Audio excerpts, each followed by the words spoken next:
Moving on from Matisse, we need to deal with Andre Derain, who is similar to Matisse but uses hue to indicate light and shadow. He's not using sort of the basic form, the basic idea that you should use value to create light and shadow. Instead, he's using the color itself, or the hue, to indicate light and shadow and to increase luminosity. This will elicit an emotional response from the viewer, at least in his mind. In other words, the brighter the use of color, the more divorced the color is from reality, the more likely it is that the viewer will in some way interpret and have an emotional response to the work. He also studies Gauguin and his tropical works very seriously, and he creates this piece, The Dance. Now, first of all, what makes it fauve? Well, of course, it's flattened. We see color used to delineate space rather than any sense of value or saturation. We see a sketchy, simplified form. And we see a close study of Gauguin in terms of setting, this very tropical setting. Now, let's go back and deal with where this piece comes from. Now, after receiving an African fang mask in 1906 from one of Derain's Fauvist contemporaries, Derain started an impressive collection of African art.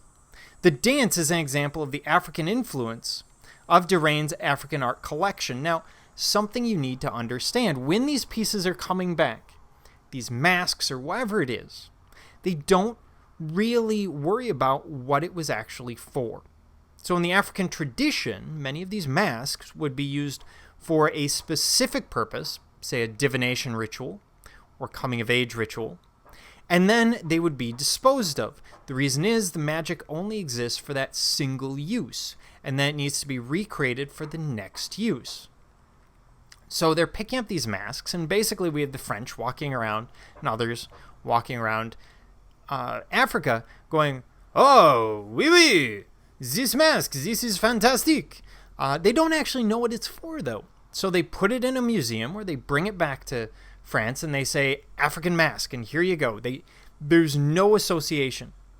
So to the Europeans, the masks mean very different things than they do to the indigenous populations that actually create them.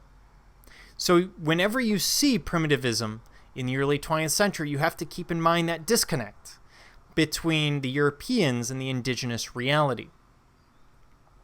So the painting features a brightly colored landscape with 3 human figures and one figure sort of hidden in the background. The piece references both African art and Fauvism. The faces are where we're seeing some of that African art, as well as the sense of sort of kinetic energy. With the wildly vibrant colors, it's apparent that the painting is Fauvist. The rest of the painting references African art through African masks, primitive body painting, so he's associating body painting with primitive culture, or what they see as primitive culture at the time. And the forms are supposed to reflect ancient stylized female figures. So he's looking at ancient statues, ancient images that we're seeing from various cultures. The heads reflect African fang masks, in particular the face of the figure on the far left. So we're actually looking at the figure. Oops, wrong one. We're actually looking at the figure here. And the lines of the figures are similar to the body painting that we see in certain African cultures. The highly linear, highly repetitious sort of form. So we have this connection between the French and African art. And that connection is through colonization, which is extremely, a very powerful force in the early 20th century.